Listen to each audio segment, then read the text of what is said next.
بسم اللہ الرحمن الرحیم عن ابی امامۃ رضی اللہ تعالی عنہ قال قال رسول اللہ صلی اللہ علیہ وسلم علیکم بقیام اللیل فإنه دأب الصالحین قبلکم وهو قربۃ لکم الی ربکم ومغفرۃ للسیئات ومنہاۃ عن الاثم رواہ الترمذی۔ جامع ترمذی کی روایت ہے، ابو امامہ رضی اللہ تعالیٰ عنہ صحابی اس روایت کو نقل کرتے ہیں کہ جناب رسول اللہ صلی اللہ علیہ وسلم کا ارشاد مبارک ہے کہ اپنے اوپر رات کا اٹھنا لازم کر لو، علیکم بقیام اللیل فإنہ دأب الصالحین قبلکم، کہ یہ تم سے پہلے جتنے بھی اللہ کے نیک بندے تھے ان کا طریقہ کار تھا کہ وہ رات میں اٹھ کے تہجد میں اللہ کو یاد کرتے تھے۔ اور نمبر 2، وَهُوَ قُرْبَةٌ لَكُمْ إِلَىٰ رَبِّكُمْ، نمبر 2 یہ کہ یہ تمہارے رب کے قرب کا ذریعہ ہے، اللہ تعالیٰ سے انسان بہت قریب ہو جاتا ہے۔ وَمَغْفَرَةٌ لِلسَّیِّئَاتِ، اور تیسرا فائدہ یہ ہے کہ انسان کے گناہ مٹ جاتے ہیں، گناہ مٹ جاتے ہیں۔ وَمَنْہَاةٌ عَنِ الْإِثْمِ، اور چوتھا فائدہ یہ ہے کہ اس کے ذریعے سے گناہ سے حفاظت ہوتی ہے۔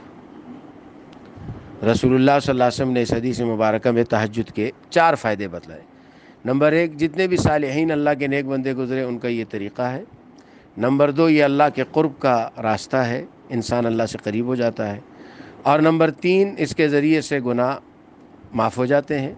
اور نمبر 4، یہ گناہ سے بھی بچاتا ہے، گناہ سے حفاظت اس میں ہے۔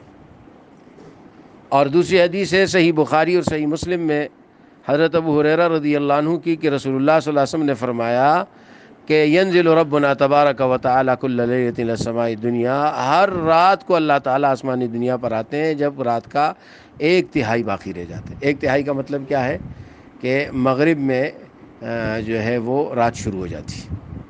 تو جیسے آج کل تقریباً 7:30 بجے کے قریب مغرب کا وقت ہوتا ہے، تو 7:26 پر غروب ہے، اور اسی طرح صبح صادق جو ہے وہ 4:15 بجے تک، 4:20 تک اس طرح ہے تقریباً ہے۔ تو گویا اگر ہم 7:15 سے 4:15 کا یوں حساب لگا لے تو 4:15، 5:15، 6:30، 7:15، تو یہ 3 گھنٹے نکل گئے، 9 گھنٹے کی رات ہے۔ 9 گھنٹے کی رات ہے، تو اس کا مطلب یہ ہو گیا کہ 7:30 سے 8:30، 9:30، 10:30، 11:30، 12:30، 1:30، 2 بجے کے بعد جو ہے یہ رات کا تیسرا حصہ ہے، فجر تک۔ تو فرمایا کہ پھر اللہ تعالیٰ 3 اعلان کرتے ہیں، اللہ تعالیٰ 3 اعلان کرتے ہیں۔ پہلا اعلان، من یدعونی فاستجیب لہ، کون ہے جو مجھ سے دعا مانگے میں اس کی دعا قبول کروں۔ رات 1:30 بجے سے 1:45 بجے سے 2 بجے سے اعلانات شروع ہو جاتے ہیں، اللہ تعالیٰ کی طرف سے ہے کوئی دعا کرنے والا، دعا قبول کروں۔ ہم کہتے ہیں جی ہماری دعائیں قبول نہیں ہوتی، اٹھے بھائی۔ من یسألنی فاعطیہ، دوسرا اعلان کیا ہوتا ہے کوئی مانگنے والا دے دوں۔ کیا چاہیے؟ بیماری سے صحت چاہیے، کوئی تکلیف سے دوری، کیا چاہیے مانگو۔ اور تیسرا اعلان کیا ہوتا ہے، من یستغفرنی فاغفر لہ، اور ہے کوئی معافی مانگنے والا کہ میں معاف کر دوں۔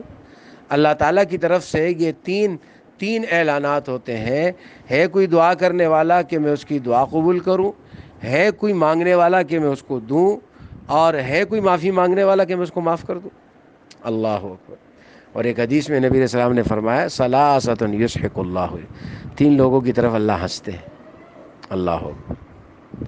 ایک وہ شخص جو رات کو اٹھتا ہے، اور ایک روایت میں اس میاں بیوی پر فرمایا کہ جب رات کو تہجد کے لیے، جیسے مثال کے طور پر 2 بجے شوہر اٹھ گیا، اور فرمایا وہ اپنی بیوی کے چہرے پہ پانی مارتا ہے کہ اٹھو بھائی تہجد پڑھو، اور یا بیوی اٹھ گئی اور یہ اپنے شوہر کے چہرے پہ پانی مارتی ہے، یعنی اٹھاتے ہیں، شوہر اٹھ گیا اس نے بیوی کو اٹھایا، بیوی اٹھی اس نے شوہر کو اٹھایا، اور یہ دونوں اٹھ گئے، اور یہ دونوں کمرے میں مصلی بچھا کر اللہ کے سامنے کھڑے ہیں، کوئی رکوع میں کوئی سجدہ میں۔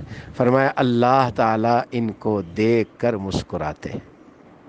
میں نے یہ حدیث مسجد میں بیان کی تھی، تو ہمارے ایک ساتھی کہنے لگے کہ میں اپنی گھر والی سے کہتا چلو آج اللہ کو ہنسانا ہے۔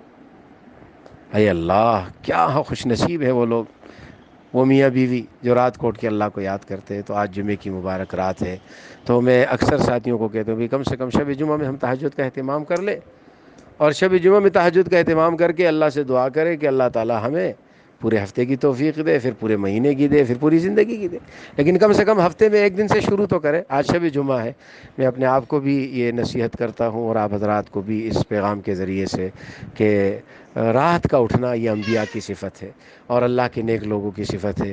اللہ تعالی ہمارے گھروں کو اس سے آباد فرمائے، اللہ ہمیں عمل کی توفیق دے۔ صلی اللہ وسلم علی خیر خلقہ محمد وآلہ وصحبہ اجمعین برحمتک یا ارحم الراحمین۔